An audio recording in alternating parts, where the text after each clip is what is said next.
Here is how I store carrots.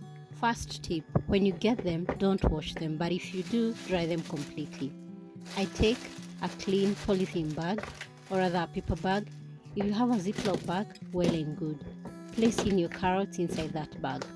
Also, an airtight container can work, though they occupy more space when you store. Once you have placed them inside the bag, try and seal it completely to avoid moisture or even air getting in.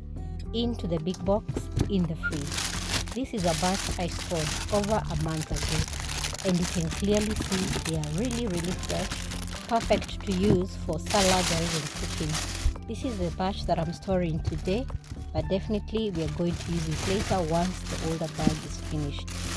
Over time, I've noticed storing carrots usually can last up to 2 months, and you can peep other veggies that I stored recently. I'm linking the video on how I did that above. Remember to order my ebooks for healthy meals and treats. Thank you for watching, and remember to subscribe.